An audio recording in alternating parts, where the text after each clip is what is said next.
आप सभी को नमस्कार एवं जय श्री राम।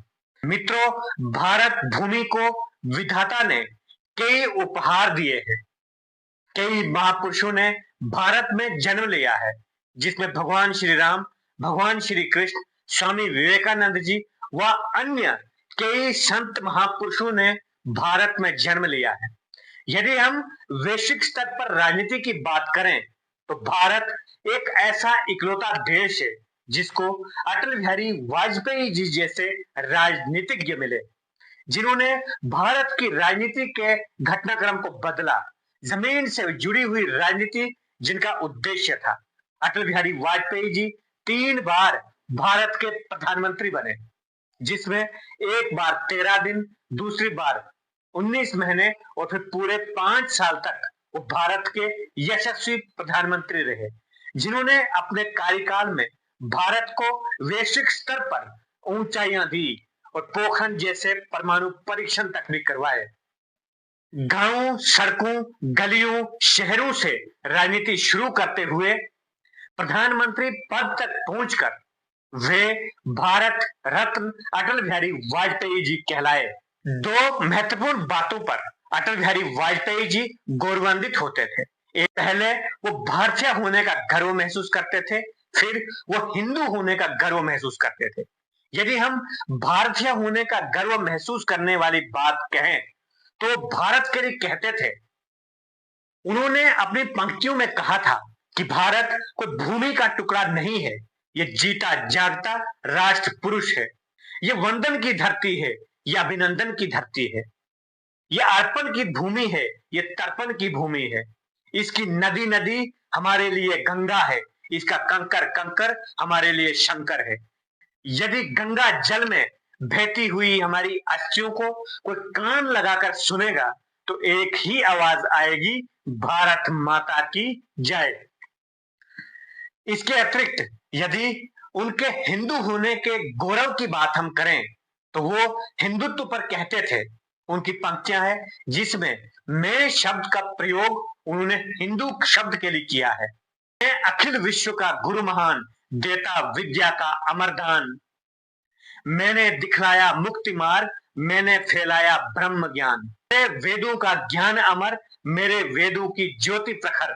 मानव के मन का अंधकार क्या कभी सखा है ठहर। मेरे स्वर नभ में कहर शेर, सागर के जल में शेर शेर। इस कोने से उस कोने तक कर सकता स्वर्ग में हिंदू तन मन, हिंदू जीवन, रग रग हिंदू मेरा परिचय। हिंदुत्व के आधार पर वो फिर कहते हैं, हिंदुत्व के लिए वो कहते थे, होकर स्वतंत्र कब मैंने चाहा, कर लूं जग को गुलाम। मैंने तो सदा सिखाया है करना अपने मन को गुलाम। गोपाल राम के नामों पर कब मैंने अत्याचार किए, कब दुनिया को हिंदू करने घर घर जाकर नरसंहार किए।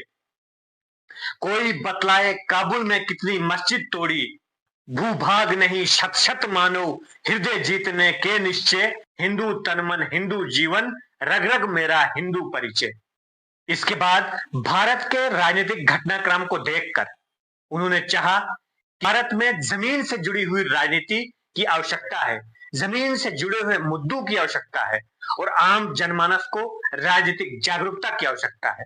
इसी उद्देश्य से 1980 में भारतीय जनता पार्टी की स्थापना की और अपने प्रथम अध्यक्ष भाषण में उन्होंने कहा, भारतीय लोकतंत्र के प्राण समस्त भारतीयों की समानता की उत्कंठ आकांक्षा और शोषण की स्थितियों से मुक्ति पाने की तीव्र आतुरता में बसती है। लोकतंत्र में खिलवाड़ करना चाहते हैं, उन्हें इतिहास लोक चेतना की धारा में बह कर ले जाएगा। आवश्यकता इस बात की है कि गणतंत्र की रक्षा और नैतिक मूल्यों की पुनर्स्थापना के संघर्ष में हम किसानों, मजदूरों, गरीबों, बुजुर्गों, युवाओं और महिलाओं को भागीदार बनाएं और हम उनमें यह विश्वास दिलाएं कि अपनी स्थितियों को सुधारने का हम एकजुटता से ही प्रयास कर सकते हैं। भारतीय जनता पार्टी राजनीति में, राजनीतिक दलों में और राजनीतिक नेताओं में जनता के खोए हुए विश्वास को पुनर्स्थापित करने के लिए जमीन से जुड़ी हुई राजनीति करेगी।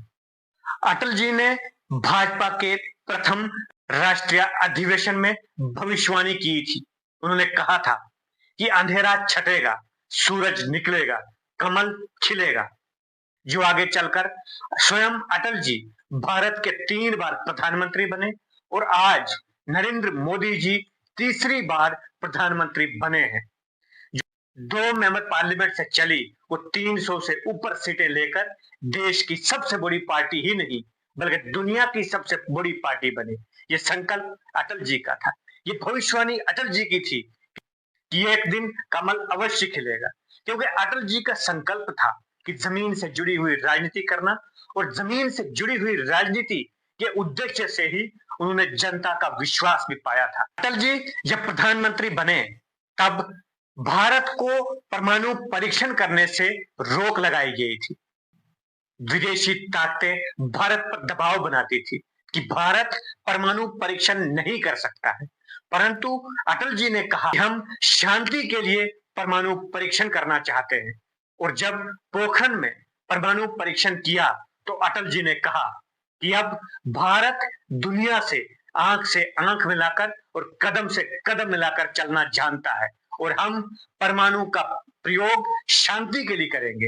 यदि भारत पर कोई आक्रमण करेगा तो हम उसे नष्ट कर देंगे, और यदि शांति की स्थापना करनी हो तो दुनिया को यह लगे कि भारत शक्तिशाली देश है। तो उदाहरण अटल जी ने तब दिया जब अमेरिका के राष्ट्रपति जॉर्ज बुश ने कहा कि परवेज मुशर्रफ ने कहा है कि मैं भारत पर परमाणु चलाऊंगा। उसके उत्तर में अटल जी ने जॉर्ज बुश से कहा कि मैं आधा भारत खोने के लिए तैयार हूं, परंतु पाकिस्तान कल का सूर्यास्त नहीं देखेगा। इतनी सशक्त इच्छा शक्ति और कठोर निर्णय से अटल जी जाने जाते थे, जो विदेशों में भी भारत का नाम बहुत ऊंचा लेकर गए थे। अटल जी का व्यक्तित्व जितना मित्रों के लिए विनम्र था उतना ही शत्रुओं के लिए कठोर था। अटल जी ने अपना जीवन भारतीय राजनीति को बदलने, भारत को श्रेष्ठ बनाने और गणतंत्र को सशक्त करने में लगाया। उनके जीवन का उद्देश्य था कि समाज में राजनीतिक परिवर्तन के साथ साथ समस्त नागरिकों को राजनीतिक जागरूकता हो। इसलिए भारत भूमि को एक ऐसे अटल मिले जो भारत की राजनीति को बदल गए। और आज हम सब जानते हैं कि किस प्रकार प्रधानमंत्री मोदी जी देश को वैश्विक स्तर पर मजबूती के साथ ले रहे हैं। ऐसे महापुरुष श्रद्धेय अटल बिहारी वाजपेयी जी को हमारा शत शत नमन।